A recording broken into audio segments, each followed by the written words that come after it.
Hey, you guys, welcome back to the channel. And we got another recap video. Married at First Sight, Season 14, Boston, Episode 15, Past Lives, Open Minds. So, before we jump into this recap, if you are new here, hit that subscribe button and turn on your notifications. If you like the video, smash the like button and also feel free to drop a comment down in the comment section below.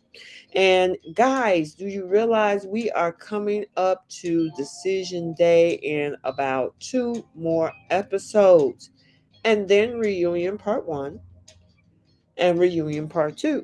So look like the season is going to end probably around mid-May, and we're coming up on the end of April. So season 14 is coming to an end, and I'm actually ready for it. I want to see what these folks got going on after all of this has happened. But let's not jump there. Let's jump into this recap. So, up to this point, it seems like the season has been such a roller coaster. And, I just want to know the outcome. I want to know who stayed, who didn't, what happened afterwards, as I said before. And I think from this episode, there is about a week and a half left to decision day. And with that being said, the couples get to share their pasts with each other. And I guess this is all supposed to cultivate a deeper bond after learning about how each of the other grew up. They also get to meet with an expert, and we actually have one husband that questions whether his wife should actually say yes on decision day. So, without further ado, let's jump into this video. So, our first couple we're talking about is Olajuwon and Katina. So, what we do see is that Olajuwon takes Katina to the neighborhood where he grew up. It's from the way he described. It's one of the projects in the area of Boston, and he is very proud of all of the things that he has been able to accomplish as an adult since his beginnings coming from his background. And guys, you gotta check out the after party. There was an emotional conversation between Keisha, Olajuwon, and then that also included Lindsay and Michael as well. So you got to check that out. If you follow me on IG and also on TikTok, I have a clip of that as well. So go check it out. And then, I mean, he really goes into how appreciative and blessed he is for being able to pull himself out of a rough environment. A lot of kids don't make it out. And because he works so hard, to get an education, graduate college, all of his debt is gone. And that's the interesting thing. A lot of people was questioning his debt. Let me tell you something, whether he paid it out of his pocket or whether he paid it through his skill and his academics, meaning through scholarship, it's not easy. So, because both of my kids went to college free. So, and it wasn't easy. It wasn't just handed to them. They had to work hard for it. So, just because, even if he got a scholarship, a grant, or whatever, it's not easy to get those things. You have to work hard for that too. So, you pay one way or the other. Anywho, I digress. So, he really was very, very happy about the fact that he was to, able to do all of this. And, hey, I'm happy for him. And look like Katina was too. She was very happy that she was able to share that, the information about his childhood and where he grew up. So I like to see that connection. And then later on, we did get to see Katina bringing him to her church to give him more insight on how important religion has been in her life. And, it's good when you can rely on your faith. Um, so, and that's something that they're probably going to need, within a marriage, of course, and they really didn't give us a any kind of idea of whether he's a religious person or not, but it definitely gave us some insight on her and how she really, really looks toward her faith to help her get through, her life on a daily basis. So I'm excited to see what happens with this couple. I know there's a lot of people that's not a fan of Olajuwon, but hey, here's the thing. A lot of people don't like the fact that he talks about his accomplishments. Well, guess what? Women talk about their accomplishments too. Everybody does. It's just that we don't expect men to do that. And unfortunately, it didn't sit well with a lot of people. But hey, he worked hard to pull himself out of that. So he has every right to feel happy about that. And Katina has no problem with it. And that's who counts. All right. So they did have a sit down conversation with Dr. Pepper. And the crazy thing is, and a lot of us were enlightened about the fact that Dr. Pepper actually don't live with her husband. Now, hey, if it works for them, okay, fine. A lot of people see that as very unorthodox because most time couples, they live together. But in her case, she does not. Now, I heard of people that live in separate bedrooms, in the same house, but live in two houses. I guess so. Obviously, she's okay with it, and her husband is okay with it. Plus, she probably travels a lot for the show. So, I mean, she's all over the country with Married at First Sight. So, I don't know. Maybe she'll go into detail more about that because I know a lot of people are questioning it. So, we'll have to see. But I thought that was pretty darn interesting when it came to, her mentioning that. So, let's talk about this next couple, Lindsay and Mark. So it's another day and another argument between these two. There was a recent argument where he repeatedly told her that she was absolutely too much for him, and she was definitely hurt by that. And of course, when she hurt, there's a matter of time before she starts to lash out. So Dr. Pepper came for a very much needed visit to get to the bottom of their issues. Now, Mark is tired of arguing every day and being forced out of his comfort zone.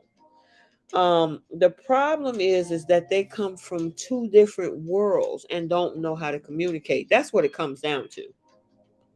Now, whenever Lindsay gets triggered, she escalates the situation, and that don't make it better. Now, I would think by now both of them have to be tired of this back and forth. And I'm telling you, it's definitely getting kind of toxic. It was interesting to see how Dr. Pepper actually dealt with this, but she was able to make some sense of all of their mess. And who knows if they will be able to move forward in a positive way, but at least they, have been given some options on what to do. But we cannot get past this with Mark because he suffers another loss when he discovered, well, a setback. I won't call it a loss. But, when he discovers his cat is ill and had to be euthanized. I mean, oh my God, it was so sad. But I got to give it to Lindsay. She was so supportive of him. Um, I don't know about any other cast members, but this man has had more issues, personal issues, than everybody combined in this season. And I can't even remember any other season. I mean, everything from eviction, the whole bed bug thing, his, what? Um, I guess mother like landlord, that whole situation. Yeah, it was crazy. So, she's frustrated. But hey, this is sometimes what happens when you're married to someone, because at some point you're going to have life step in, and he got a lot of issues coming up. Or happening, I should say. So, What Lindsay does is she takes Mark to her favorite trail where she grew up. And this is where he got to see and understand how her childhood traumas how have affected her as an adult. Now, I don't know. I don't know if she didn't get much attention or acceptance as a child. So when she feels that Mark is, triggers something, it triggers deep when it comes to her. He also chooses to take Lindsay to his childhood home, and he gets really, emotional while recalling all of the memories, and yeah, I'm curious to see what's going to happen with these two. They have so many ups and downs. Um, and she gets triggered, he's frustrated, all of his life situations happening. So I don't know if they're going to stick it out post, after the season and the cameras go away. So we'll have to definitely wait and see. So let's talk about our next couple. So now we got Steve and Noy. Steve takes Noy to his childhood home where his mom still lives there. Noy talks about her love of dance while, by attending a class, which is kind of like her way to escape when things get a little bit too hard in life.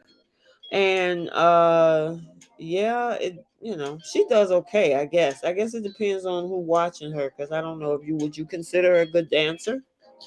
But hey, one thing I will say, I like to dance. I'm not good at it, but I definitely have fun with it. So, you know, but this is music is a way for her to express her emotions when she wasn't able to do it physically. So I mean, it definitely kind of explains as to why she can be a little cold sometimes when Steve share his emotions. So later on, Noy reveals the true reason why she needs to have financial security. So she talked about how she watched her family work extremely hard only to still be poor. Now, Steve realizes that he may have to do a little bit more to show his wife that he will be able to provide for a family. So, all she needs is a little bit of reassurance. And so, I'm glad he realized that. So later on, we had Dr. Pepper stop by and visit them. She wanted to get more insight into Steve and Noy's marriage as well. Now, they both got to express some of the difficulties they've experienced in their relationship.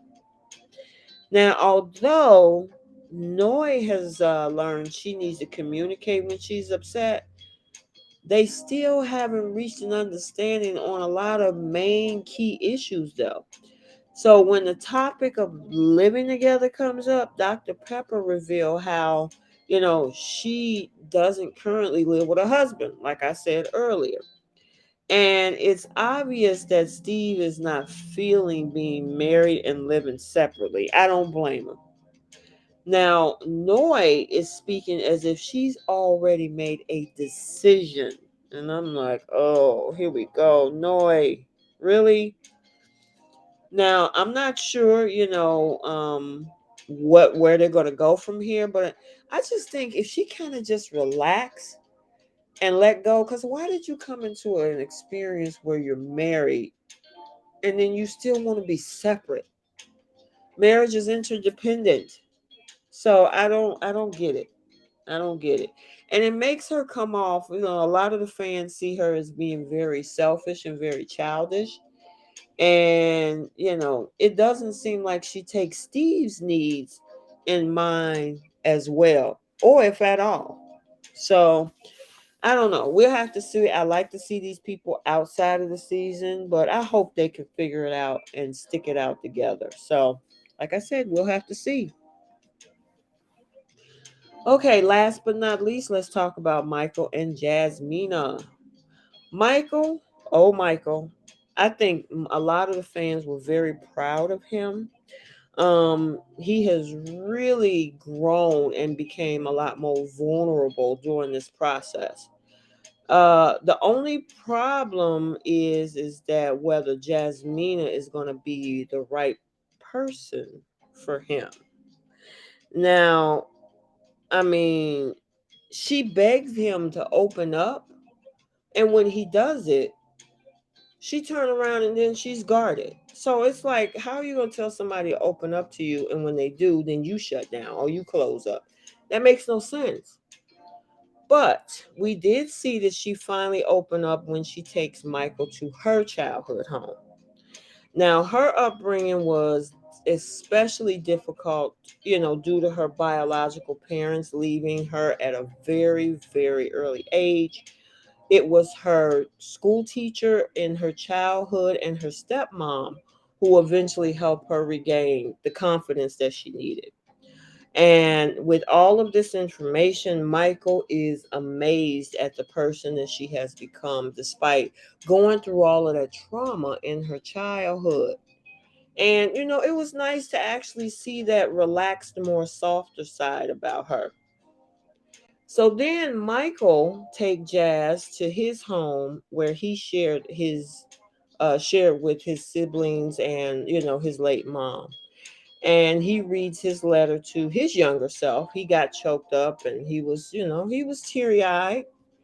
Um, but the things is, it's just so crazy because her reaction to that was, I don't know. It was just, she never comforts him. It seems like she just look at him like, okay. I mean, can a brother get a hug, hold his hand, something? And now at the same time, he never, he doesn't ever point that out. But hey, I honestly think that, he actually needs to be with someone who feels something when he's hurting. So now Dr. Pepper had a sit down with them as well to check on, how they're progressing.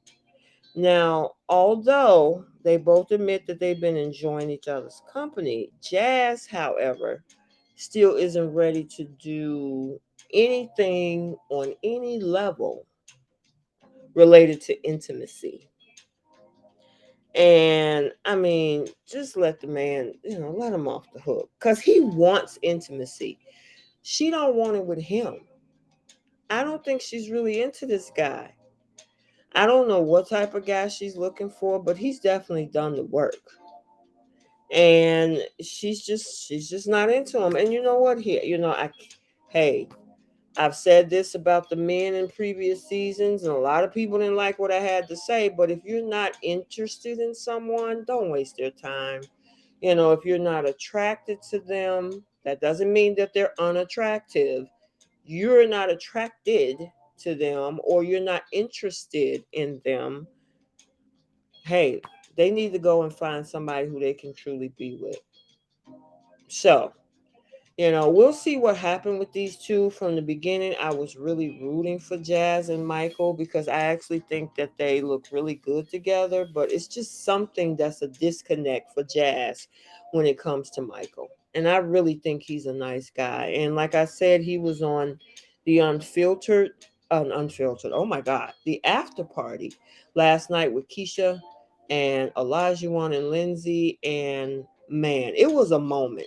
It was the last episode of the after party for the season. So, if you haven't checked it out, go check it out. It was really, really good. And, for those who don't take sympathy or feel for what the experience that Elijah has gone through and how he expressed himself, because we didn't get to see on the show, the letter like everybody else did that you wrote to your younger self.